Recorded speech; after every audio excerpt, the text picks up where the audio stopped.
اعوذ باللہ من الشیطان الرجیم بسم اللہ الرحمن الرحیم ام کنتم شہداء اذ حضر یعقوب الموت اذ قال لبنیہ ما تعبدون من بعدی قالوا نعبد الہک و الہ آبائک ابراہیم و اسماعیل و اسحاق الہا واحدا ونحن لہ مسلمون۔ بات چل رہی تھی بنی اسرائیل کی۔ بنی اسرائیل یہودی خود یہ کہتے تھے کہ حضرت یعقوب علیہ السلام نے اپنے بیٹوں کو وصیت کی تھی، تو اللہ رب العزت نے فرمایا یعقوب علیہ السلام کا زمانہ تو تمہارے زمانے سے بہت پہلے ہے، کیا موت کے وقت تم موجود تھے جب وہ اپنے بیٹوں کو وصیت کر رہے تھے؟ اس وقت تو تم موجود نہیں تھے، پھر اس بات کا انتساب ان کی طرف کیسے کر سکتے ہیں؟ جب موت کا وقت ان کو قریب آیا تو انہوں نے اپنے بیٹوں سے کہا کہ میرے جانے کے بعد تم کس کی پرستش کرو گے؟ یعقوب علیہ السلام حضرت یوسف علیہ السلام کے والد ہیں۔ یوسف علیہ السلام جب بادشاہ بنے، بعد میں چل کر جب دوبارہ بھائی غلہ لینے کے لیے گئے تو پھر یوسف علیہ السلام نے پوری حقیقت ان کے سامنے کھول دی تھی اور کہا تھا کہ اپنی پوری فیملی کو یہاں لے کر کے آ جاؤ۔ مصر میں 72 یا 82 افراد تھے جو ملک شام کنعان سے نکل کر مصر پہنچ چکے تھے۔ یعقوب علیہ السلام کی وفات کا وقت جب آیا تو وہ مصر میں ہی تھے اور موت کے بستر پر سوئے ہوئے ہیں اور اپنی اولاد کو جمع کر رہے ہیں۔ ظاہر سی بات یہ ایسا موقع ہوتا ہے کہ اولاد یہ چاہتی ہے کہ ہم برابر دھیان سے اپنے باپ کی وصیت کو سنیں کہ دنیا سے رخصت ہوتے ہوئے ہمیں کن چیزوں کی وہ نصیحت کر کے جا رہے ہیں۔ یا یعقوب علیہ السلام کو فکر دنیا کی نہیں ہے بلکہ اپنے بچوں کے ایمان کے بارے میں متفکر ہیں اور کہہ رہے ہیں کہ میرے جانے کے بعد تم کس کی پرستش کرو گے؟ حالانکہ یعقوب علیہ السلام خود وقت کے نبی ہیں، بڑے جلیل القدر نبی ہیں۔ ان کے والد حضرت اسحاق علیہ السلام بھی نبی ہیں، ان کے چاچا حضرت اسماعیل علیہ السلام بھی نبی ہیں، ان کے دادا حضرت ابراہیم علیہ السلام بھی نبی ہیں، ان کے بیٹے حضرت یوسف علیہ السلام بھی نبی ہیں۔ بائبل کی روایت کے مطابق بڑے بیٹے یہودا بھی نبی ہیں۔ یہ پورا نبوت والا خاندان جو دوسروں کو اسلام کی دعوت دینے والا، یہ ایمان کے کتنے اعلیٰ معیار پر فائز ہوگا۔ اس کے باوجود بھی ابا کو اپنی اولاد کے بارے میں جو فکر ستا رہی ہے وہ دین کی فکر ہے کہ اپنی اولاد کا کیا ہوگا۔ مفسرین نے یہاں نقطہ لکھا ہے کہ وقت کے نبی کو جن کی اولاد میں بھی نبی ہے، آخری وقت میں بھی دینی حالت کے اعتبار سے جو فکر ان کو ستا رہی ہے، اصل وجہ کیا تھی؟ مفسرین نے لکھا ہے کہ جس وقت ان کا انتقال ہو رہا تھا وہ مصر میں تھے اور مصر کی اکثریت خدا بیزار تھی، یا تو وہ اللہ کو نہیں مانتے تھے یا اللہ کے ساتھ دوسروں کو شریک کرتے تھے یا نجوم پرست یعنی ستاروں کی پرستش کرنے والے لوگ تھے۔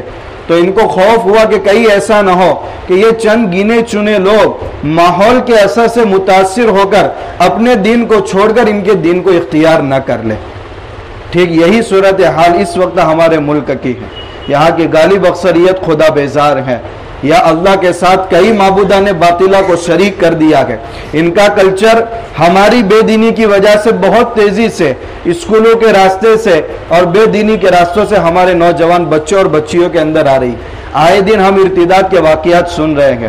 ایک نبوت کا گھرانہ ہے اور باپ کو اپنی اولاد کے بارے میں اتنی فکر سوار ہے، کیونکہ ٹھیک یہی حالات مصر کے تھے اور آج یہی حالات ہندوستان کے ہیں۔ اس سے اندازہ لگانا چاہیے کہ ہم تو پہلے سے ایمان میں کمزور ہیں، ہماری اولاد دین سے بہت دور ہے، ان کے بارے میں ہماری کتنی فکر ہونی چاہیے۔ حضرت یعقوب علیہ السلام خود اپنے اولاد کی اتنی فکر کر رہے ہیں تو ہمیں تو اس سے بھی زیادہ فکر مند ہونے کی ضرورت ہے، ورنہ حالات کس وقت کس رخ کی طرف چلیں گے اور کیا رخ اختیار کریں گے ہم کچھ نہیں کہہ سکتے۔ یہ وہ وقت قریب آ رہا ہے کہ صبح کا مومن شام میں ایمان کی حالت میں نہیں رہے گا اور شام کا مومن صبح میں ایمان کی حالت میں نہیں رہے گا۔ آج یہی حالات پیدا ہو رہے ہیں۔ خیر، ان کے بڑے بڑے دعوے ہو رہے تھے۔ یہودی کہہ رہے تھے یہودی بن جاؤ ہدایت پا جاؤ گے، نصرانی اور عیسائی کہہ رہے تھے عیسائی بن جاؤ ہدایت پا جاؤں گے۔ اللہ تعالیٰ نے کہا یا رسول اللہ آپ کہہ دیجئے ملت ابراہیم حنیفہ، ابراہیم علیہ السلام کی ملت جس کے دعوے دار تم بھی ہو اور اسی اسلام کو لے کر محمد صلی اللہ علیہ وسلم اس دنیا کے اندر آئے گئے، اس کو تسلیم کر لو۔ وما کان من المشرکین، اور جو مشرکین کہتے ہیں ہم بھی ملت ابراہیمی پر ہیں، ان کو بھی چاہیے کہ وہ ملت ابراہیمی پر نہیں ہے، اس لیے کہ ابراہیم علیہ السلام مشرک نہیں تھے، وہ موحد تھے، ایک اللہ کو ماننے والے تھے۔ تو سب کو ملت ابراہیمی پر آ جانا چاہیے، اور وہی ملت ابراہیمی کے پیغام کو آگے بڑھانے کے لیے آخری رسول آئے ہیں۔ قولوا آمنا باللہ، آپ صاف صاف یہودی ہو نصرانی ہو کہ مشرکین ہو، ان سے کہہ دیجئے ہم ایمان لائے اللہ پر اور اس کتاب پر جو ہماری طرف اتاری گئی، یعنی قرآن پر۔ دیکھیے ایک مسلمان کا کیا عقیدہ ہونا چاہیے، وما انزل الی ابراہیم، اور اس کتاب پر بھی ایمان لائے جو ابراہیم، اسماعیل، اسحاق، یعقوب اور ان کی اولاد در اولاد پر اتاری گئی، وما اوتی موسیٰ و عیسیٰ، اور جو کتاب حضرت موسیٰ اور حضرت عیسیٰ علیہ السلام کو دی گئی اور جو دیگر انبیاء کو دی گئی۔ تو ایک مسلمان سارے انبیاء پر ایمان لاتا ہے، جبکہ یہودیوں کا حال کیا ہے؟ حضرت موسیٰ علیہ السلام کو مانتے ہیں، تورات کو مانتے ہیں، حضرت عیسیٰ علیہ السلام انجیل، قرآن اور اللہ کے نبی کا انکار کرتے ہیں۔ عیسائیوں کا حال یہ ہے، عیسیٰ علیہ السلام کو مانتے ہیں، بائبل کو مانتے ہیں، اللہ کے نبی صلی اللہ علیہ وسلم اور قرآن کو نہیں مانتے۔ ایک مسلمان ہے جو سارے انبیاء کی نبوت کو تسلیم کرتا ہے، ان پر اتاری ہوئی کتابوں پر تسلیم کرتا ہے۔ رہی بات عمل، صرف آخری نبی کی شریعت پر عمل کرتا ہے، اس لیے کہ پہلے کی جو شریعت ہے کہ وہ سب منسوخ ہو گئی ہے، اب ان پر عمل باقی نہیں رہا، لیکن ہمارا ایمان سب انبیاء پر ہے، جتنی انبیاء پر کتابیں نازل کی گئی ان سب پر ہیں۔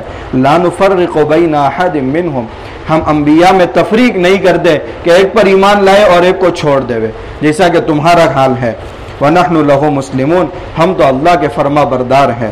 فَإِنْ آمَنُوا بِمِثْلِ مَا آمَنْتُمْ، اگر یہود و نصارہ اور مشرکین جیسا کہ صحابہ کی جماعت تم ایمان لائے، اگر وہ ایمان لے آتے گئے، سمجھ لو وہ راہ ہدایت پر آ چکے ہیں۔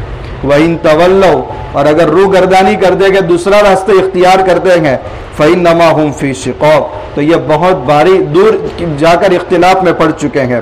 فَسَيَكْفِيكَهُمُ اللَّهُ، اب آپ کو ان سے ڈرنے کی ضرورت نہیں ہے، اللہ آپ کی مدد کرے گا اور ان کی طرف سے کافی ہو جائے گا، وہ سب کچھ سننے والا اور جاننے والا بھی ہے۔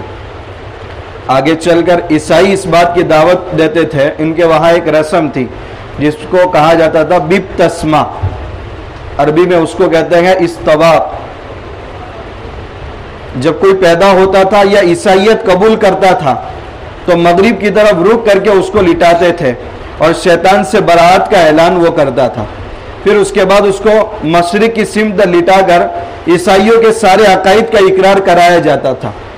پھر سر سے لے کر پاؤں تک ایک تیل ہوتا تھا جس کو دم کر کے پورے بدن پر ملا جاتا تھا، پھر مخصوص کلر کا پانی ہوتا تھا، اس کے اندر اس کو غسل دیا جاتا تھا، غسل دے کر کے اب سارے پاپ اس کے دھل گئے اور یہ پکا عیسائی بن گیا۔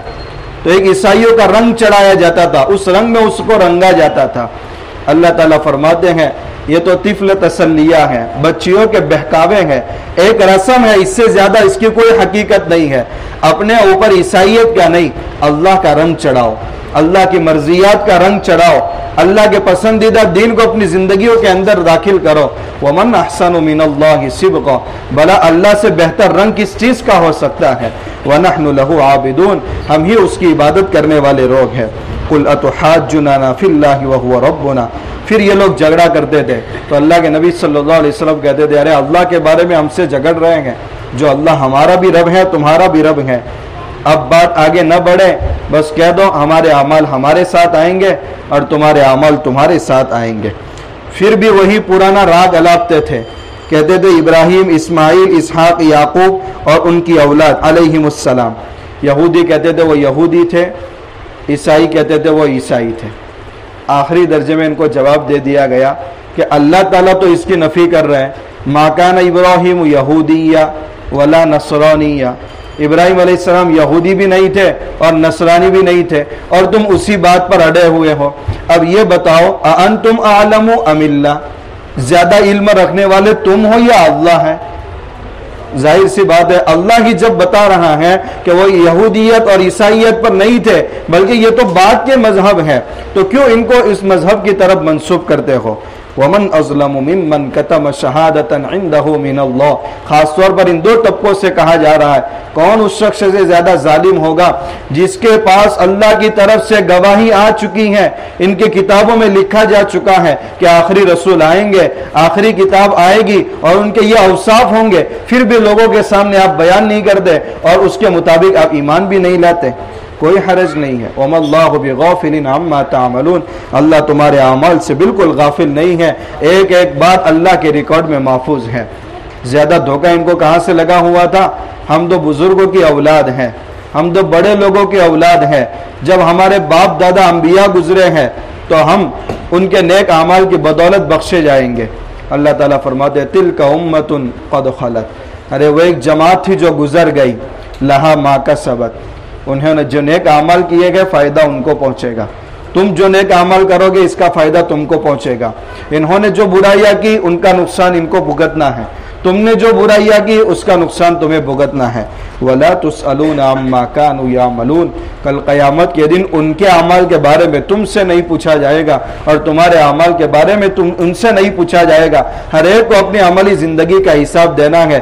اس لیے اپنے دل سے یہ بات نکال دو کہ ان کی وجہ سے ہم بخشائے جائیں گے.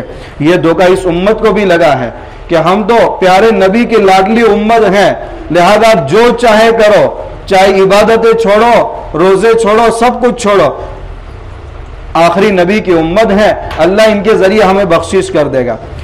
تو اس کا یہ مطلب نہیں ہے کہ غلط فائدہ اٹھایا جائے.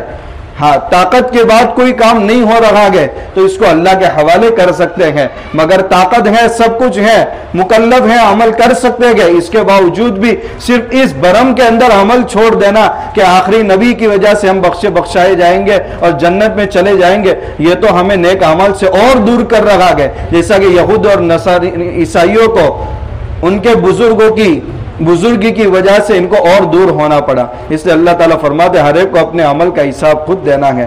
آگے چل کر بیت اللہ کو, جب مسجد اقصی کو 16 یا 17 مہینے کے لیے بیت اللہ قبلہ بنایا گیا, پھر اس کے بعد پھر کعبۃ اللہ کو قبلہ بنا دیا گیا, تو اب ان کے درمیان آپس میں چہ میں گویا شروع ہوئی کہ یہ کون سا مذہب ہے.